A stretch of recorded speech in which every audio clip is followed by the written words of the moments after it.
ரொம்ப நாளைக்கு அப்புறம் ஒரு தமிழ் வீடியோ பண்ணலான்னு இருக்கேன். நெறைய பேர் கேட்குறாங்க, "ஏன் தமிழ்ல வீடியோ பண்றதில்ல?" அப்படின்ட்டு. இன்னைக்கு நான் சொல்லப் போறது ஒரு சின்ன கதை. இந்த வீடியோக்கு டைட்டில் என்னன்னா, கடைசியில எல்லாமே பெட்டிக்குள்ளார தான் போகும். ஒரு ஸ்கூல்ல படிக்கிற ஒரு பையன், அவன் வருஷம் வருஷம் கோடை விடுமுறைக்காக அவனுடைய பாட்டி வீட்டுக்கு போவான். பாட்டிக்கு ஒரு பெரிய ஆசை என்னன்னா, அவனோட இந்த மொனாப்பலின்னு ஒரு கேம் இருக்கு இல்லையா? அது விளையாடணுன்ட்டு. அது நல்ல காம்படிஷன் இருக்கும்.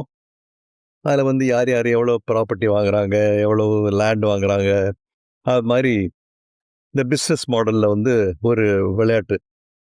பாட்டிக்கு நல்ல அனுபவம் இருக்கு. எப்பவுமே இந்த பையனோட விளையாடும்போது ஜெயிச்சுருவாங்க. வருஷா வருஷம் ஜெயிச்சுக்கிட்டு இருக்காங்க.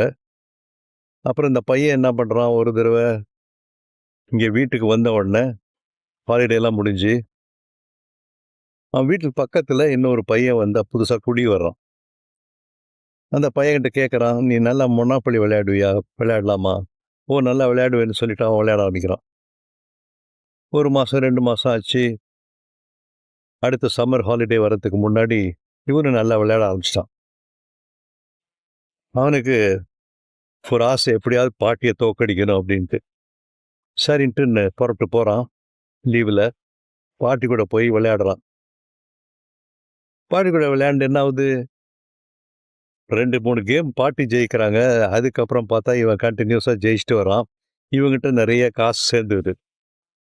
இதெல்லாம் இந்த பேப்பர் காசு. கடைசியில பாட்டி எல்லாத்தையும் எடுத்து, "சரிப்பா இன்னைக்கு விளையாண்டது போதும். நாளைக்கு விளையாடலாம்." அப்படின்னு சொல்லிட்டு எல்லாத்தையும் எடுத்து, இந்த பேப்பரு, இந்த போர்டு கீடு எல்லாத்தையும் எடுத்து ஒரு பெட்டிக்குள்ளார வைக்கிறாங்க. அப்ப சொல்றாங்க, "தம்பி, பேரா, ஒவ்வொரு கேம் முடிஞ்ச உடனே நான் என்ன பண்றேன்னு பார்த்தீல்ல? இந்த பெட்டிக்குள்ளார வைக்கிறேன். அது மாரி தான் நம்ம வாழ்க்கையும். நம்மளுடைய வாழ்க்கை நல்ல என்னென்னமோ விளையாட்டுலாம் விளையாடுறோம். இந்த வாழ்க்கையில விளையாடிட்டு கடைசியில எங்க போறோம்?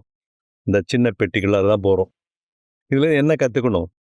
வாழ்க்கையில என்ன நடந்தாலும், சொத்து சேர்த்தாலும் சரி, சந்தோஷம் அடைஞ்சாலும் சரி, நீ ரொம்ப கஷ்டப்பட்டு ஜெயிச்சா கூட சரி, அதுல வந்து பெருமைப்படாத. கடைசியில நம்ம எல்லாரும் ஒரு இடத்துக்கு தான் போறோம். இது வந்து நம்ம ஞாபகம் வச்சுக்க வேண்டியது. இது ஒரு நல்ல கருத்து. அதனால இந்த கருத்த வச்சுட்டு நம்ம வாழ்க்கையில வந்து என்ன வந்தாலும் சரி, எப்படி நம்ம மத்தவங்களுக்கு பிரயோஜனமா இருப்போம்? அத பத்தி யோசனை பண்ணுவோம். அடுத்த எபிசோட்ல பார்க்கலாமா? ஓகே. Thank you.